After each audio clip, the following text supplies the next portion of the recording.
तो आज एक ऐसा मुद्दा फिर से चर्चा में आ चुका है जो कि दुनिया की सबसे ताकतवर संस्था से जुड़ा है। हम बात कर रहे हैं यूनाइटेड नेशंस सिक्योरिटी काउंसिल यानी यूएनएससी की। ये वो जगह है जहां दुनिया के हर युद्ध, हर संकट और हर बड़े मसले का फैसला होता है। लेकिन क्या आपने सोचा है कि इतनी बड़ी संस्था में आज भी लोकतंत्र पूरा नहीं है? जी हां, 1945 में बनी ये व्यवस्था आज भी वही पुराने ढर्रे पर चल रही है। वही 5 देश, वही उनकी वीटो पावर और वही मनमानी।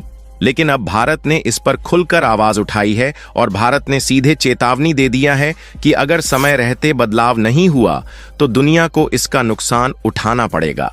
क्योंकि हाल ही में एक और नया देश इस खेल के बीच का खिलाड़ी बनने के लिए भारत के समर्थन में उतर चुका है। फिलहाल आज इस वीडियो में हम समझेंगे कि यूएनएससी में भारत की डिमांड क्या है और कौन से देश भारत के साथ हैं और कौन इसका विरोध कर रहा है, और आखिरकार अब क्यों यूएनएससी में बड़ा बदलाव तय माना जा रहा है। लेकिन आगे बढ़ने से पहले इस वीडियो को लाइक करके चैनल को सब्सक्राइब जरूर कर लीजिए, क्योंकि ये आपके लिए तो 1 सेकंड का काम है, लेकिन इससे हमारी काफी बड़ी मदद होती है। सबसे पहले समझते हैं कि यूएनएससी आखिर है क्या।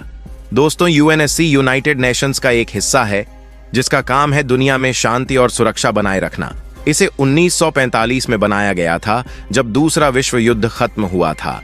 उस वक्त दुनिया को युद्ध से बचाने के लिए 5 बड़े देश अमेरिका, रूस, चीन, ब्रिटेन और फ्रांस को यूएनएससी में स्थायी सीट दी गई, जिन्हें P5 कंट्रीज का नाम दिया गया। और सबसे खास बात कि इन 5 को वीटो पावर मिली, यानी ये किसी भी फैसले को रोक सकते हैं, चाहे पूरी दुनिया उसका समर्थन क्यों न करे।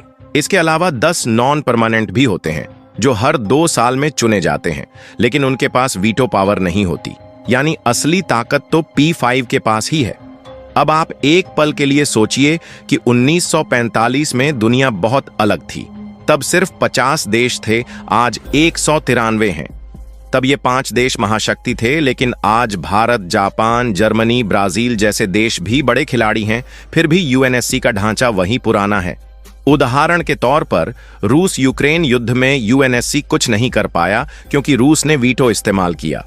यहां तक कि कोविड महामारी में भी यूएनएससी चुप बैठी रही।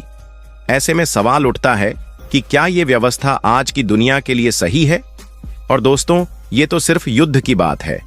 इसके अलावा जलवायु परिवर्तन, साइबर क्राइम और आतंकवाद जैसे नए खतरे भी हैं, जिन पर यूएनएससी को तेजी से फैसले लेने चाहिए। लेकिन यूनाइटेड नेशन पूरी तरीके से इस मामले में फेल है। इसीलिए भारत समेत कई देश कह रहे हैं कि यूएनएससी को आज की जरूरतों के हिसाब से बदलना होगा। और जब बात बदलाव की होगी तो वहां पर डिमांड के बिना तो परिवर्तन हो ही नहीं सकता है।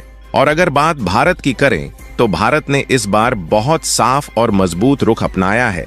भारत कहता है कि यूएनएससी को सबको साथ लेकर चलने वाला बनाना होगा, जिसके लिए भारत की पहली मांग है कि परमानेंट सीटों की संख्या बढ़े, क्योंकि अभी सिर्फ 5 परमानेंट मेंबर हैं। भारत कहता है कि इसे कम से कम 11 करो और साथ ही साथ नॉन परमानेंट सीटों को भी बढ़ाया जाए। जो अभी 10 हैं, इन्हें बढ़ाकर कम से कम 15 करोड़।